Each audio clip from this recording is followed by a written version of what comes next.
So you want big muscles. I'm Michael from Seagull, and today we're going to find out how.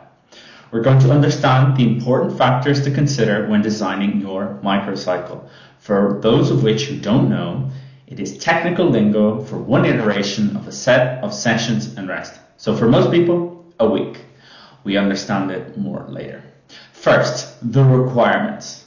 So first things first, if you want to put on muscle, you must gain weight.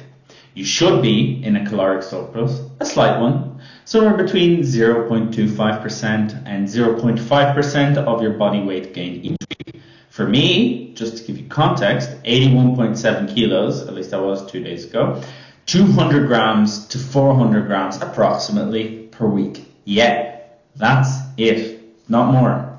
Like, you should be in that range somewhere. You start gaining much faster, and it will be disproportionately more fat. You gain less, and you could have gained more. Okay, so you must also eat enough protein, at least 1.6 grams per kilo, more or less. So about 131 grams for me per day, obviously, right? That's a minimum as well. I actually tend to eat a bit more, but that is a good minimum. You must sleep well and minimize stress. Then with these factors in place, and the training I will go over, you will make more progress than most people ever will. We also further explore nuances in the future, but do what I tell you today and you are setting yourself up for success. Okay, cool, Michael. But I want to train. How do I do that? I hear you. I just want to remind you that if you don't allow yourself to recover, as mentioned, none of the training you will ever do will be as productive as it could be. And in a lot of cases, it won't be productive at all. So, the questions. Enough on that. How do I train? Well, simply put, resistance training. Do that for long enough and you are golden. But you didn't come here for that, okay? What are the factors that influence training for growth of a muscle group within a microcycle when resistance training? That is a much better question. 1. Frequency. How often do you train the muscle group you are trying to grow? 2. Volume. How many sets do you do in a training session? 3. Rep range. How many repetitions are in any given set? 4. Proximity to failure. How hard do you push yourself on any given set? 5. Exercise. What exercise do you pick for that muscle group or exercises? 6. Progressive overload. Now we'll answer those questions one at a time. Question 1. How often do I train? There are some good basic guidelines we can follow. A good baseline is 2 times a week with increases when necessary. In general, the less you've trained, the lower the frequency will need to be. You only want to train as much as you need. Okay? Doing too much is wasting time. In fact, if you're a complete beginner, once per week may be plenty. You want a direct answer though? Hard luck. I can tell you should train between 2 and 4 times a week, any given muscle group.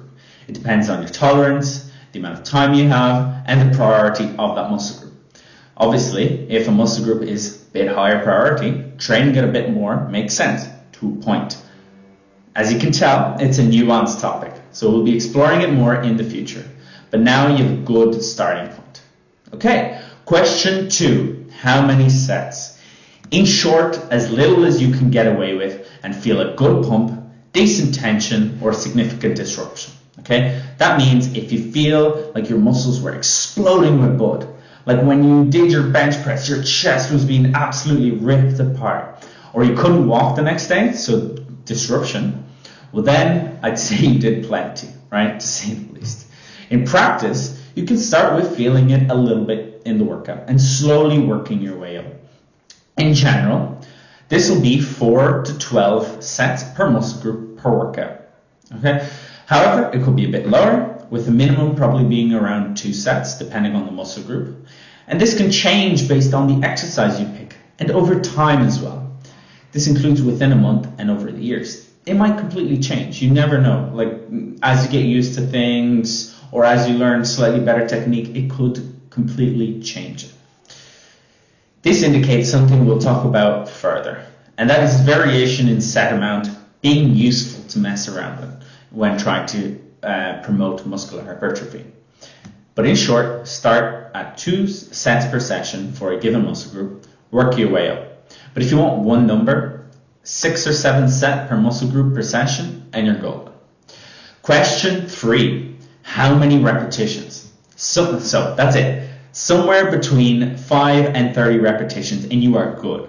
Less than that and it's just not enough time under tension. You're working other systems or time spent lifting. More than that and the set is just not intense enough, you know? I hear you asking though, that is a really big range, 5 to 30? Well, if you don't know, do between 10 and 20 reps. A pretty good ballpark to start off. However, some exercises tend to lend themselves more to lower repetitions or better to lower repetitions and others to higher repetitions. Personally, I like to work in lower repetitions as they keep their effectiveness over time. So I mean 5 to 10, 10 to 20 kind of ranges. 20 to 30 repetitions can become stale after a while, but they absolutely have their utility and they should be used appropriately. I do myself as well. We'll go over this in more detail in another video. But in general, if you want one guideline, it is do to 10 to 20 reps in a set and you are good. That's it. Question 4, how hard? Here we look at how many more repetitions could you have done before your muscle could not physically perform the action or the movement again. That means it doesn't matter how much pain you had, how many repetitions before you literally couldn't lock out or go all the way to the bottom and it would just be impossible. Okay, so the range of repetitions is 0 to 5. That means if I have 5 repetitions left or 0 repetitions left, I am stimulating a good amount of hypertrophy. Any higher, any more, like 6, 7, 8, 9, 10, and it's just not intense enough. Okay, it is useful to move within that range, 0 to 5, at different points within your training. But if you want just one number, it is generally good to do your sets with 2 repetitions left in the tank. Then you're doing a fantastic job and you're hitting the average and you're hitting it well. This means that when you're picking your weight, you should pick it based on it allowing you to work within the right rep range. So let's say you're 10 to 20 and with the right number of reps left, right? That is it. There's no trying to outcompete or ego lift. The only criteria are making sure that you are in the right rep range and you have the right number of reps left with good technique, obviously. We'll cover that more later. Question 5, what exercise? Again, no one size fits all. But do you remember the question up above about the number of sets? We mentioned a few factors, those being pump, tension, and disruption. Well, the best exercise is the exercise that gives you the most of all of those in the least amount of sets. If you do pull-ups and your biceps feel okay after 5 sets, or you do incline bicep curls and your bicep feels like they're going to explode after 2 sets, then incline curls are probably your best bet. Okay, they're way better than pull-ups for your biceps. Is there an answer for everyone? No. This is a journey of exploration that you should go on. You should look at all of, like, as many exercises as you can, feel which ones feel better, test them over time. You don't want to just do them once as well. Improve your technique and find out what works best for you. Some exercises may be generally better than others, but that doesn't mean that it's the case for you. And what works now might not even keep working. In fact, there is an important thing we talk about, which is variation as well. But we'll talk about that later. There are 2 other factors to consider, however. Those are the fatigue induced by the set. So that means if you get joint pain and it feels like you can't walk because your knees feel like those of an old man, that's probably not the best exercise for you, right? If you do squats and then you just can't walk for 3 days, but it's not because the muscles hurt, maybe stop doing that kind of squat. Change foot position or something. And 2, the amount of time it takes, right? If I have to do a 2-hour workout because I need to warm up and I need to rest, but I only have an hour, that's not going to happen, okay? Question 6, progressive overload. Question mark? Absolutely. As you may have understood, each of the points above has certain requirements. So you should stick to those requirements. And what does that mean? that you will be applying progressive overload over time as well. Your workouts should get harder over time. Small incremental changes will add up to big changes. It is a very important concept. We covered a lot today. What are the key takeaways? 1, get your nutrition, sleep, and stress in check. 2, train a muscle group somewhere between 2 and 4 times a week in general. 3, do between 4 and 12 sets per muscle group per session.